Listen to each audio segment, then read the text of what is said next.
I've always been the one who caught things early, a low balance, a missed payment. The way Dad's voice changed when he needed something.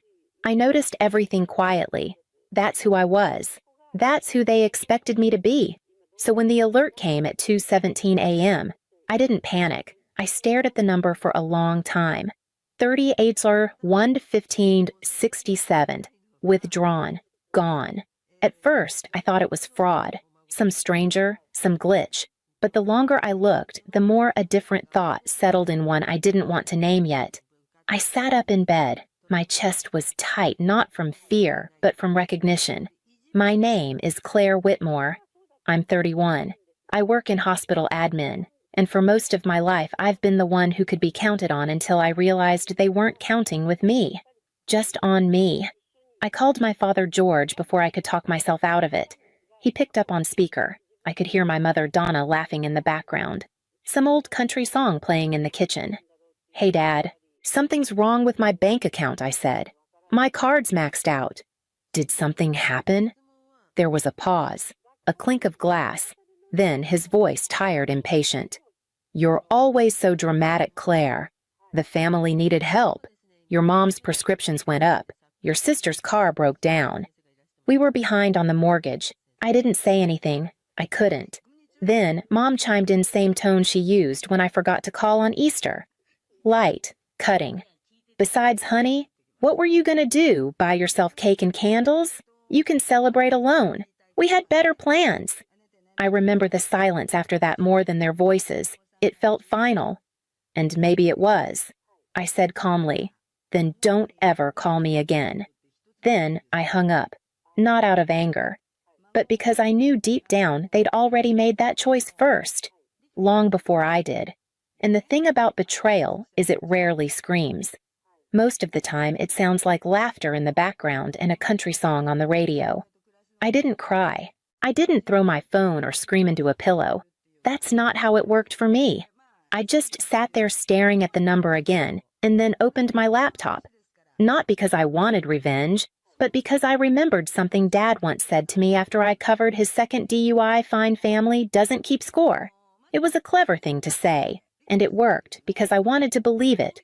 So I stopped keeping score. But that night, I started reading the ledger, the real one. I logged into every account with my name on it, Mortgage Mine. They couldn't qualify after the bankruptcy. I had co-signed 5 years ago just until things got stable again. They never did. Auto loan, in my name. The truck my sister Haley drove like it was hers, it was, technically. But only because I carried the weight. The insurance, too. Medical loan mine, approved because of my employer's credit union perks. Mom used my identity like a lifeline. Quietly, often. I moved through each tab with the same stillness I'd once used to set up autopay. Back then, it felt like love, like responsibility. Now, it felt like consent I never truly gave. So, I started clicking mortgage canceled. I'd already made the last 3 payments myself. Truck called the bank, repossession in process, medical loan frozen, claimed financial duress. Each action wasn't loud, but it echoed, not in the room, but in me. I opened the shared streaming apps, Hulu, Netflix, Amazon Prime, the family phone plan, utilities still in my name. Everything they'd quietly hooked into me like IV lines. I pulled the plug, not out of spite, but out of clarity.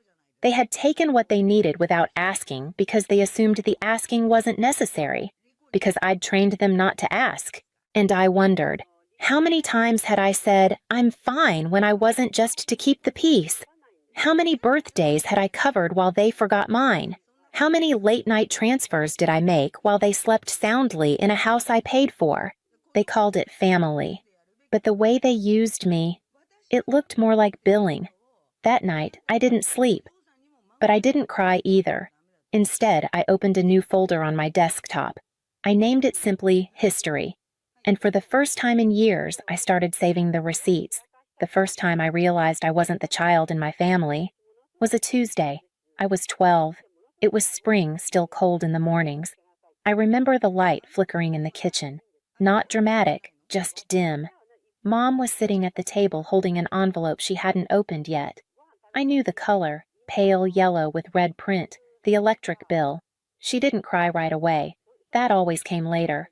First, she'd sigh, look down at her hands, tap the envelope once then twice like it might change if she waited long enough. "Claire," she said without looking up, "can you run and grab the change jar from the closet I did?" She opened it, counted quarters, dimes. Then she sat back, eyes wet but still dry. That was her trick, sad without sound. "We're gonna be okay," she said, but I knew we weren't. That afternoon, I walked to Miss Lorraine's salon 3 blocks down. The owner was old and sweet, and once told me I folded towels neater than her niece. I asked if she needed help. She looked at me for a second too long, then said, "What do you know about sweeping up hair?" I said enough. I swept every day after school for $4 an hour. Not because anyone told me to, but because it felt like someone had to. That summer, the lights stayed on. Mom called it a miracle. Dad said, "That's our girl, always steps up." They never asked why I did it, and I never told them it was the first time I felt safer being the adult in the room. Some kids have first recitals, first trophies, first kisses. I had first responsibility, and it never really stopped. Looking back now, I think that was the moment the shift happened. Not all at once, but slowly, quietly. The child they were raising became the roof over their heads, and the scariest part, I thought that was love. I used to keep their messages, the sweet ones, the "we're proud of you" texts, the "you're our miracle" Claire voicemails. I'd scroll through them when work got heavy or birthdays got quiet. Mom once wrote, "We don't say it enough, but you're everything we ever hoped for." I used to cry reading that. Not because it made me sad, but because it made me feel seen. Like all those extra shifts, all those quiet sacrifices, had meaning. But the thing about words, they don't hold up well when you stack them next to action. Because while those messages were calling me a blessing, the bills were still coming to my name. The passwords were still mine. The rent reminders, the insurance renewals, the overdraft notices they never told me about until it was too late. I went back to the history folder that night, opened a bank statement from 2 years ago. They'd charged my card for Mom's birthday dinner when I wasn't even invited to, then another. Haley's tire replacement, then streaming upgrades, then wine. Every transaction was small, but it wasn't the dollar amount that broke me. It was the pattern, the quiet expectation, the belief that I would cover the gap because I always had. And if I didn't, they'd say I'd changed. That success made me cold, that I'd forgotten where I came from, but I remembered exactly where I came from. I came from notices taped to our door, from watching Mom fake seizures in the ER to get out of copays, from Dad calling every borrowed dollar a gift so it wouldn't feel like debt. And somewhere along the line, I became their proof of redemption, the one who made it so they didn't have to explain why they hadn't. Every family photo on Facebook I was tagged. Every success story I was the headline. But behind the scenes, I was also the budget line, their miracle child, with a ledger. That night I took screenshots, printed statements, labeled folders, not out of spite, but because gaslighting is easier when you don't keep records, and I was tired of being told I was lucky to give. So I started keeping receipts, literal ones, emotional ones, all of it, because I needed something to hold on to when the memory of being loved no longer felt real. The voicemail came 3 days later. I was folding laundry, listening to the soft tumble of the dryer when my phone lit up with a number I didn't recognize. I let it go to voicemail, then I played it just once. "Claire, it's your mom. Your dad fell, slipped on the porch steps. They say it's a bad break. He's at county. No insurance, and they won't do the surgery unless we cover part of the cost. I know you're upset, but this is serious. This is family. Please, just call us. 3 minutes. That's all we ask." Her voice was thin, calculated. I knew that tone. It was the one she used when she wanted to pull me back. Not with love, but with urgency. Not with apology, but need. And that was always the bait. This is family, as if that phrase erased everything before it. I sat down at the kitchen table, opened my laptop. I pulled up my budget, my accounts, my emergency fund. Yes, I could pay it. Easily. It wouldn't break me financially, but it might reopen everything else. So I opened the history folder again, scrolled through screenshots, the time they overdrew my account without asking, the Christmas I spent alone while they tagged each other in family photos, the $38,000 they withdrew on my birthday and called it helping the family, and I realized something that made me colder than I expected. This emergency didn't belong to me. It belonged to the people who had treated me like a debit card for years, people who never apologized, only pivoted, who said we love you with conditions buried in guilt. So no, I didn't call back. Instead, I wrote a check not to the hospital but to myself, a deposit into my peace fund, a reminder that I was allowed to choose myself, that boundaries aren't cruelty, they're clarity. And the guilt, it knocked just like always. But this time I didn't open the door. I texted my cousin Amanda instead. She'd been forwarding me their group messages all week. I wrote, "Tell them I hope he heals, but I won't bleed again to fix their wounds." She didn't reply, just read it, and went silent. But that silence didn't ache this time. It felt like air. The group chat changed names the next day. It used to be called Whitmore Family Thread. Now it was Core Crew. I wasn't in it anymore. I didn't get a message, no notification. Amanda just sent me a screenshot. No caption. She didn't need one. That afternoon, screenshots kept coming. My mother had posted a Facebook status. "It's always your own who hurt you the deepest." No names. But the comments filled in the blanks. "You raised her too soft. She owes you everything. Kids today, no respect, no heart." And then the private messages started, from old aunts I hadn't seen since high school, from neighbors who once borrowed sugar and now passed judgment like scripture. "Claire, I know it's complicated, but they're still your parents. Your mother is heartbroken. You should be ashamed. Ashamed." That word echoed louder than any of them intended. Not because I agreed, but because for most of my life I had been. Ashamed of saying no. Ashamed of feeling tired. Ashamed of not being able to carry everyone without breaking. They were mourning something I realized. Not my father's leg. Not a family member lost to illness. They were mourning access. Access to my money. Access to my time. Access to the version of me who never asked for anything back. And I let them. I let them scream, grieve, lash out. Because grief at its core is just love with nowhere to go. But I wasn't their daughter anymore, not the one they'd shaped out of obligation and silence. And I didn't need to argue, didn't need to defend. Because this wasn't my funeral, it was theirs. The death of entitlement. The burial of the version of Claire they invented to survive. And I wasn't sending flowers. The invitation came in the mail, not through a group text. White envelope, gold trim, handwritten.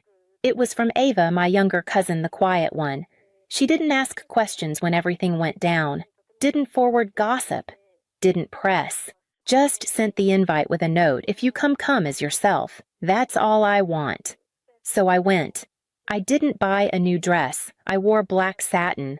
Not to mourn, but to mark something. Not a funeral, but the closing of a door I no longer stood behind.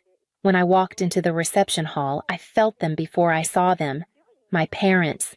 Dad in a rented tux leaning on a cane like it was part of the act. Mom in a dress 2 sizes too tight, dripping with borrowed jewelry and regret. Their eyes locked on me like I was late to something I had ruined. I didn't flinch. I took my seat next to Ava's college friends, laughed at inside jokes I didn't know, ate the chicken, complimented the centerpieces, and danced. God, I danced. Because joy in that moment wasn't decoration. It was defiance. Halfway through dinner, my mother passed behind my chair.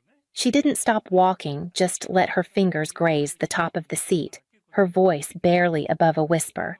"You look different."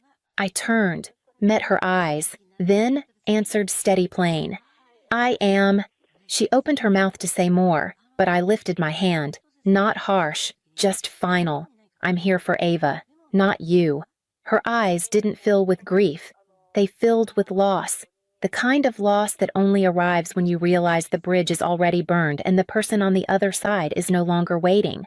Later during the toast, Dad raised his glass and scanned the room. When his eyes met mine, there was a flicker like he expected a nod, a smile, something to fold back into the old script. I didn't blink, because peace doesn't come from pretending nothing happened. It comes from knowing you don't owe anyone a return to the role they gave you. I left before dessert. No goodbyes, no final words. Just a walk to the car in heels that hurt and shoulders that didn't. And when I got home, I opened my laptop, logged into one last forgotten platform. Autopay, one click. And just like that, I took my childhood off repeat. The next morning, I sat at my desk with a cup of lukewarm coffee and a list.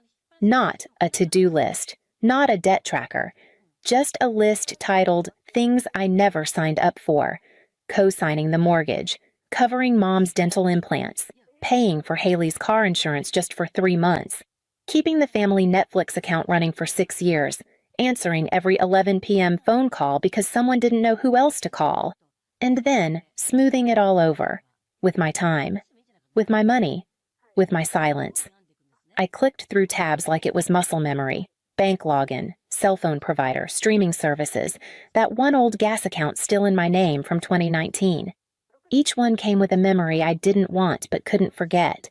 The time they threw me a birthday dinner? On my dime. The night Mom cried because the house wouldn't feel like home without internet, and I paid it again. The voicemail from Dad saying, "Just send what you can. We trust you." Trust. That word had always been a leash, disguised as connection. So I opened the last account, the oldest one. A bill I'd been paying since I was 16 and didn't know any better. I stared at the number. It wasn't large, but it wasn't about the number. It was about the story, the one where I was responsible, the one where I was good, the one where I held everyone else's life together even when mine was cracking. And with one quiet click, I took my name off the account. No confirmation email, no confetti, just a pause and a breath. I leaned back in my chair, closed my eyes, and said it out loud, not to anyone, just to the room. That's the last one. And it was, because the weight doesn't fully lift until you stop holding it in your name. And that day, for the first time in my life, nothing was due. My birthday came. No texts, no cards, no guilt. And then a knock. It was Ava, holding a cake. No cameras, no spectacle. She smiled soft. "You were never the problem," she whispered. "You were just the first to escape." We lit the candles. We didn't make wishes. We just breathed. Because healing isn't always loud. Sometimes it's closing a door that used to open for everyone but you. And this time, when love arrived, it didn't come with a receipt. I didn't walk away to punish them. I walked away because staying meant losing myself one quiet compromise at a time. I used to think love looked like sacrifice. Now I know real love never makes you prove your worth to keep it. If you've ever chosen peace over permission, if you've ever stopped picking up the phone, not out of anger but out of survival, you don't owe anyone an explanation, just one word or one dot. So I know I'm not the only one who left, and finally started to breathe. They posted it on Facebook before I even woke up. A gold banner stretched across the top of the photo. Happy 50th Harold and Eleanor. My sister Diane stood next to our parents, perfectly posed in a blue sheath dress. My brother Eric, as usual, had one hand raised mid-toast, like he was already halfway through the party. The caption read, "So proud to celebrate our parents' 50 years of love. Can't wait for next weekend." Everyone was tagged, except me. They hadn't sent an invitation. No text, not even a forwarded link. Just silence. It wasn't new. But something about this one, that round number, that banner, that crowd of familiar names cut in a different way. My name is Ruth Morgan. I'm their eldest daughter. Or, depending on the year, the absent one. The difficult one. The one who lives too far or works too much. I sat in my kitchen phone screen, still glowing while the kettle hissed behind me. I hadn't been to a family event in over 5 years. Not since the Christmas when Mom told me gently but firmly, "Don't feel obligated to come if it'll be too much of a trip." That year, Diane flew in from Oregon with 3 suitcases and a gluten-free pie. Eric showed up late and still got the good guest room. I poured my tea, then stood there holding the cup like it might explain something. Maybe I'd been too quiet, too self-sufficient. Maybe they'd forgotten me by accident. But then I scrolled further. A tag from Diane's best friend. A comment from Mom. "We're thrilled you can come, Emily." From high school. She was invited. The teacup clinked on the counter as I set it down. 10 years ago, I left this town with 1 suitcase, a laptop, and a scholarship no one asked about. Since then, I'd built my own practice in finance, earned an MBA with honors, and now quietly managed 8 investment portfolios, 3 of which were larger than the town I grew up in. I never told them, not because I wanted to keep it from them, but because no one ever asked. My phone buzzed. It was Savannah Clark, my best friend since 6th grade. She stayed behind when I left, runs the bookstore on Main Street now, and somehow still has tabs on everyone without trying. Savannah, "Did you see the anniversary post?" Me, "Yep." Savannah, "You okay?" I stared at the message, fingers hovering. Me, "They invited Emily." The reply came fast.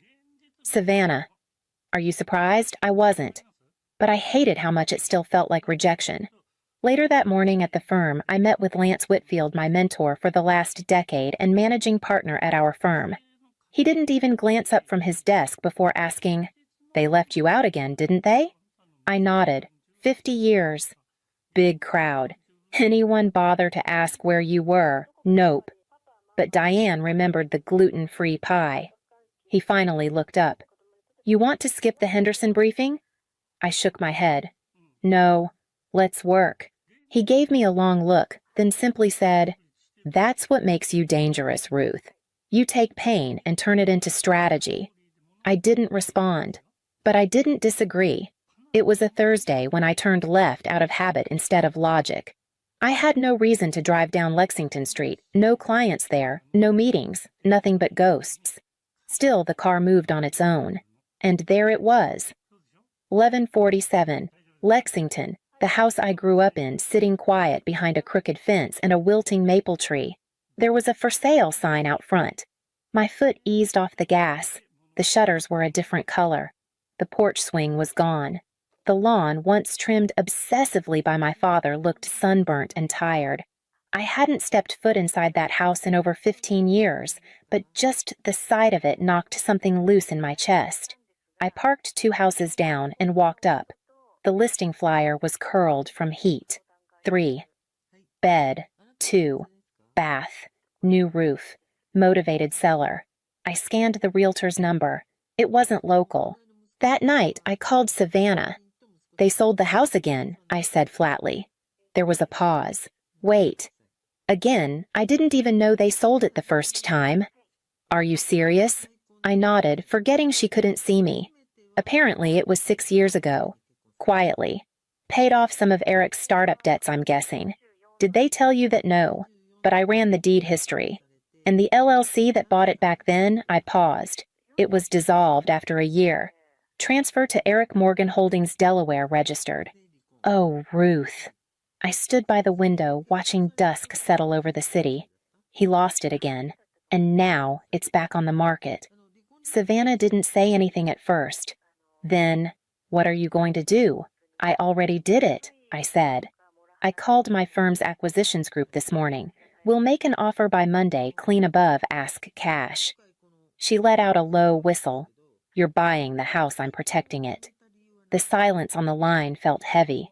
Not judgmental, just history filling the space. I used to think, I said slowly, that if I just achieved enough, someone would notice. That maybe Mom would ask what my degree was in.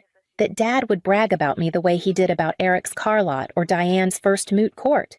Savannah was quiet. I sent them every holiday card, I continued. Every address change. Even a copy of the university newsletter when I made the speaker list. They never replied. They sent a check once. $200. The memo line said, "For books."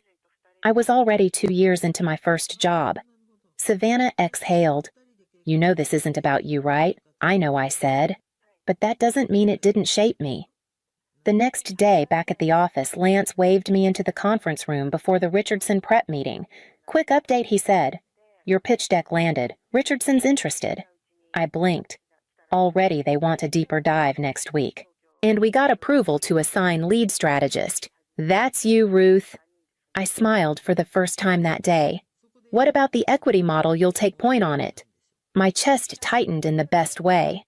"Oh, and the managing partner vote," he added casually. I froze. "That's next quarter, right?" Lance gave me a look. "Might move up. Word's getting around." "Ruth Morgan, regional lead. Has a nice ring, doesn't it?" I didn't answer. "Not yet." Later that night, Savannah texted Saw the listing vanished from Zillow. "It's happening, huh?" I sent her a photo the purchase confirmation signed digitally that morning. "Buyer RM Strategic Holdings, LLC. She replied with a single emoji, the key. 3 days after the house closed, the Grand Norwood Hotel emailed me a courtesy update. Subject line event confirmation. Morgan 50th anniversary celebration. I stared at it, then clicked.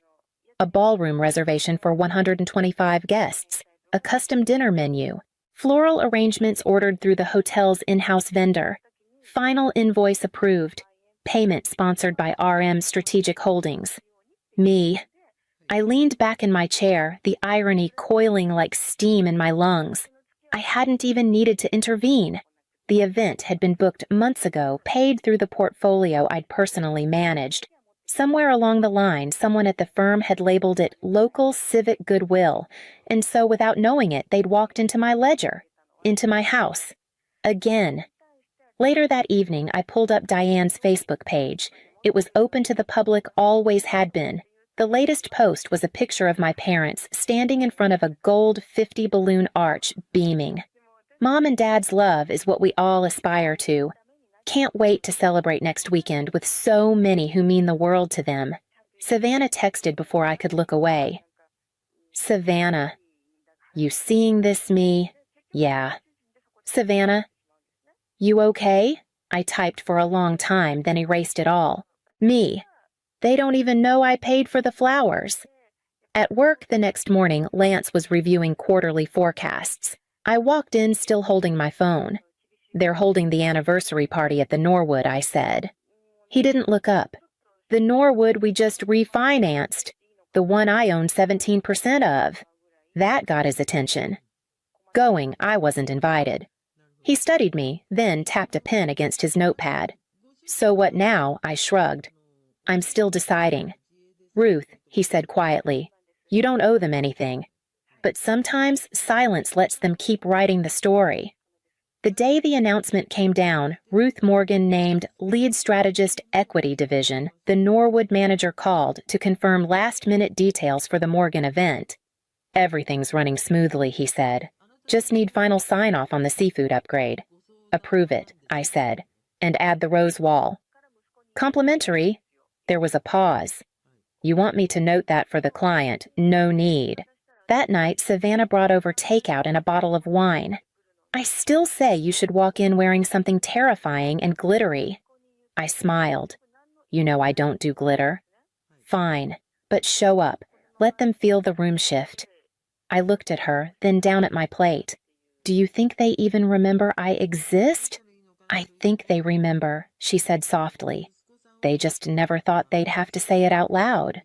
The lobby of the Grand Norwood gleamed under chandelier light, a quiet kind of luxury built to impress without asking for attention.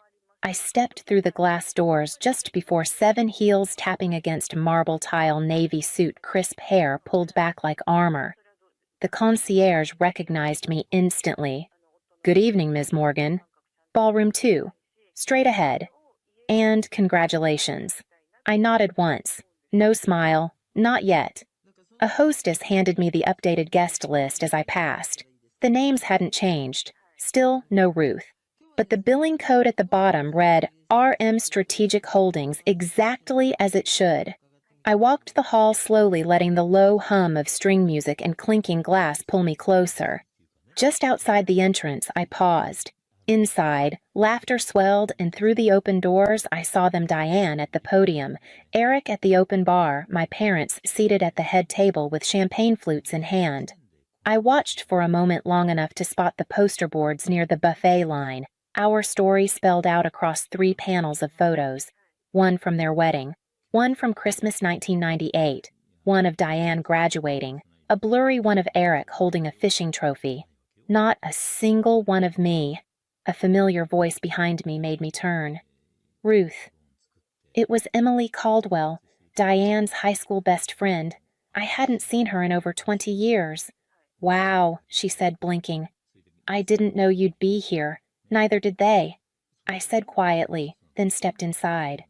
The music dipped. Conversations faltered in tiny waves as my heels met the ballroom floor. A few people glanced up. Diane turned mid-sentence. Her smile stalled. Eric stared like he was seeing a ghost. My mother froze with her glass halfway to her lips. I walked to the check-in table and spoke to the staffer who looked unsure. Ruth Morgan, I said. Room on the list. He flipped pages, faltered, then looked up apologetically. Actually, I don't see.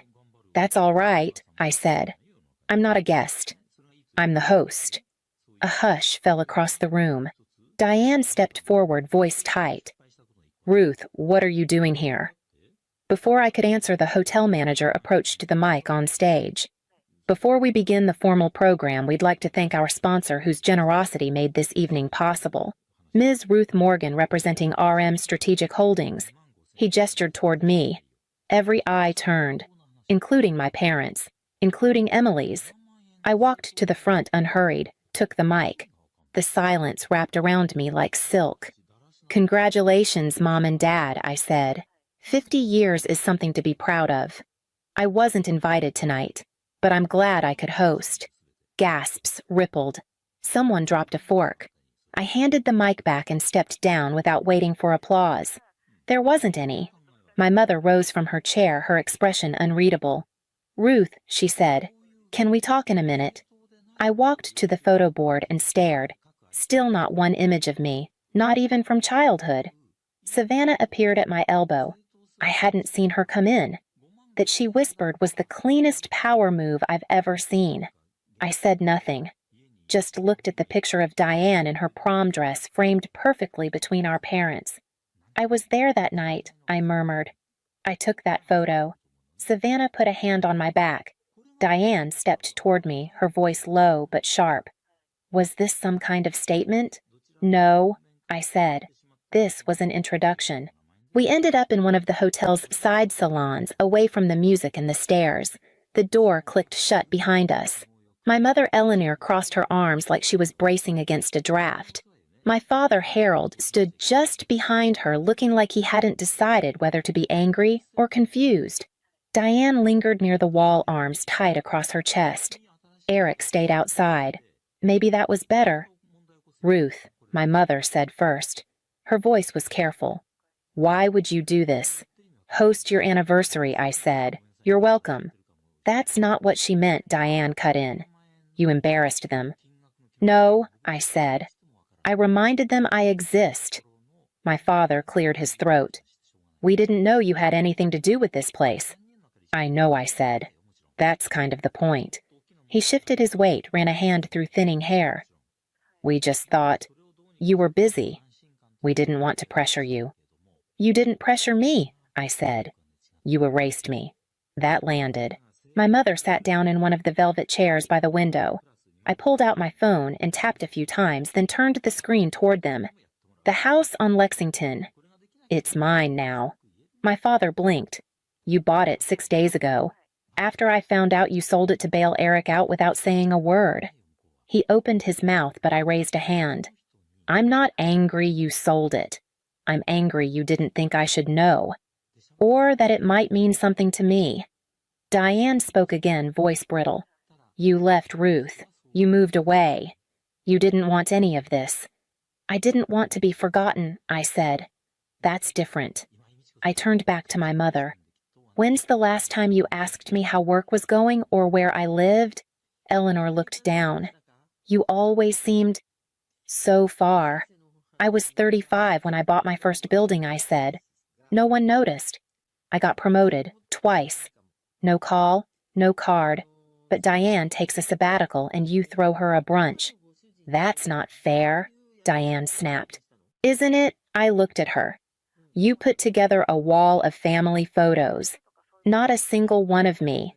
Not even from when we were kids. I didn't have any, she said, then faltered. I mean, I didn't know where they were. They were in Mom's attic, I said, in a box labeled Ruth College Stuff. Silence. My father finally spoke. All right, maybe we made mistakes. But this buying the house showing up here, what's the end game? There isn't one, I said. I'm not here to win anything. Then why I took a breath. Because for the first time in 20 years, you couldn't ignore me. Not without choking on the flowers I paid for. It was 2 days later when the knock came. I opened the door of my apartment expecting the delivery I'd forgotten I ordered. Instead, Diane stood there holding a worn cardboard box. Behind her were Eric, hands deep in his jacket pockets, and our parents looking smaller than I'd ever seen them. We thought. Diane began, then stopped. Could we come in? I stepped aside. They moved cautiously like visitors in a museum of someone they used to know. Eleanor held out the box. I found these in the attic. I didn't realize I'd kept so many. I set it on the counter. Inside were old report cards, printed out emails from undergrad, a program from my MBA graduation. You didn't come, I said. I told myself we were busy, she whispered. But the truth is, I didn't know how to be proud of something I didn't understand. Eric cleared his throat. I enrolled in some business courses, online stuff. I figured maybe if you had time, you could help me not screw it up again. I raised an eyebrow. You want me to mentor you? If you can, he said, and if you want to. Diane stepped forward. I postponed the partnership track, for now. I thought maybe, if you're still going to that summit in Chicago, I'd come. Just to see what you do. She paused. I've spent so long pretending to be the capable one. I think I'd like to try actually learning something. I looked at them all, unsure what to say. Eleanor opened her hand. A single brass key rested on her palm. I don't expect forgiveness, she said. But this is the key to the house on Lexington. I thought maybe, if there's going to be a new chapter, you should decide who gets to unlock it.